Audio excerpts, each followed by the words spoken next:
Halo teman-teman semua, welcome back to my channel, Carolina Patricia.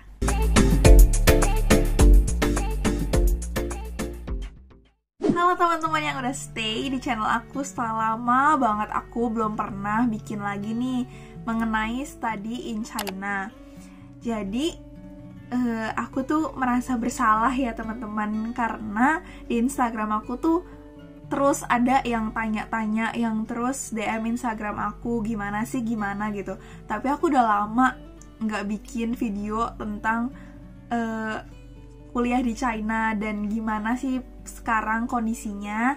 Jadi aku bakal jawab pertanyaan-pertanyaan yang mainstream banget yang masuk ke Instagram aku, yang bakal aku bikin videonya di sini. Jadi stay tune ya teman-teman. Oke, yang pertama yang sering banget ditanyain, di pandemi kayak gini kapan bisa balik ke China? Oke, pertanyaannya adalah kita juga belum tahu teman-teman. Karena tuh apa ya, bisa dibilang China itu tuh yang paling ketat teman-teman. Kalau kalian tahu teman-teman yang ke Australia, yang ke Jerman, yang ke US, yang ke Korea, itu tuh hampir semuanya udah pada balik teman-teman. Tapi China ini bener-bener ketat. Dia nggak mau terima international student dulu, dan ya kita cuma bisa nunggu, dan katanya bakal dipospon sampai semester depan. Jadi kita berdoa supaya pandemi ini cepat selesai dan kita bisa balik sekolah juga, karena aku udah kangen banget. Dan jangan lupa subscribe teman-teman di channel aku, karena setelah aku balik ke Cina bakal banyak banget video-video yang menarik. Aku bakal bikin vlog dan lain-lain. Oke, pertanyaan yang kedua, yaitu adalah biaya hidup yang aku habiskan selama di China. Oke, jadi for your information, aku bisa patokin kalau per bulannya itu tuh aku tuh membudgeti diriku 2.500 kuai maksimal, yaitu which is 5 juta.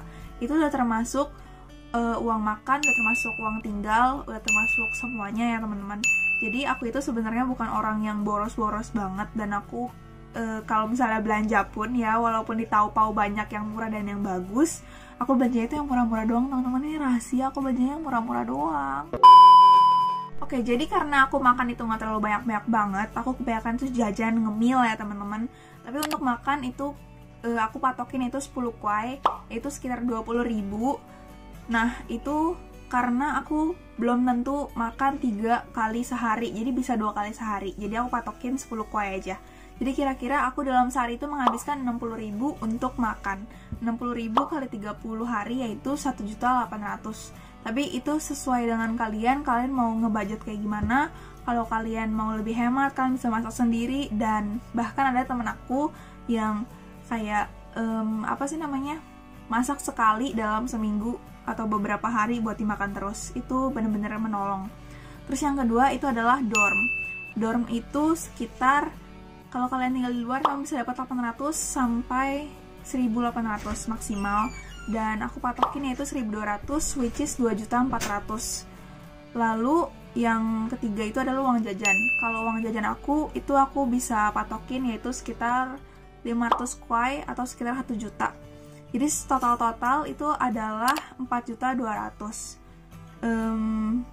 Maksimal karena aku tadi udah bilang aku maksimal ada 2.500 kuai, jadi sekitar 5 juta.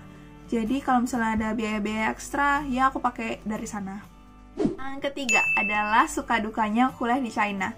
Sebenarnya kalau aku bisa bilang, kalau aku pribadi ya, nggak tahu untuk orang lain, kalau aku kebanyakan sukanya sih banding dukanya. Paling dukanya cuma karena bahasa doang ya, karena Mandarinku nggak lancar-lancar banget. Aku bisa ngomong tapi nggak sampai fluent banget. Jadi kendalanya itu doang. Dan sukanya banyak banget karena di sana bener-bener gampang, terus apa-apa murah, terus mau kemana aja tinggal pakai MRT, pakai sepeda. Pokoknya sangat efisien, nggak harus punya kendaraan mahal. Abis itu karena kampus aku sendiri itu adalah international based, walaupun itu adalah sekolah negeri, bisa dibilang kayak UI-nya Indo lah, tapi di sana tuh banyak orang internasionalnya, jadi nggak usah takut untuk bersosialisasi. Kalian bakal kenal sama orang-orang di seluruh penjuru dunia. Dan enaknya lagi banyak sih.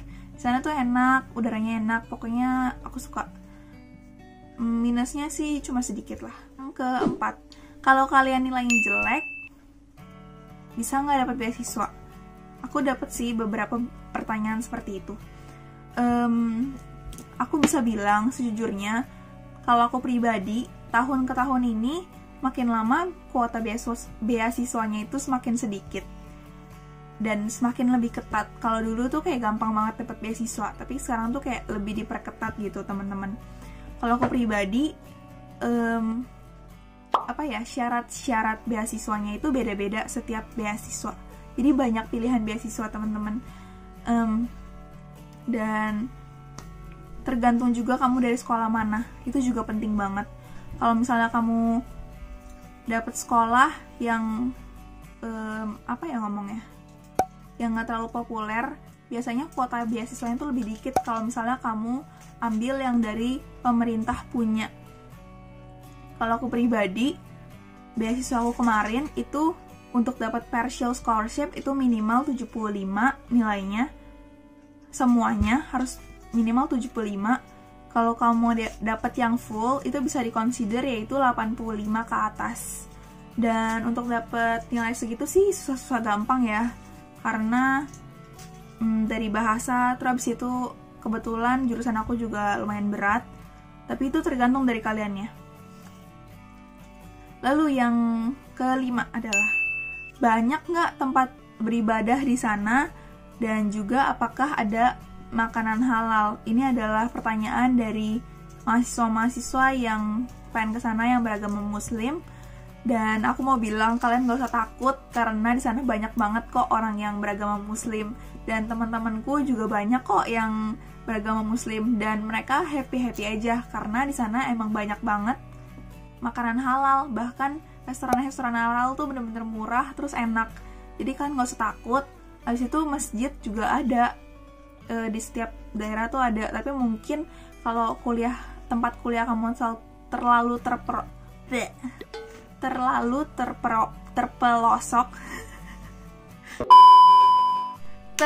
terpelosok itu agak susah karena pasti bakal lebih jauh.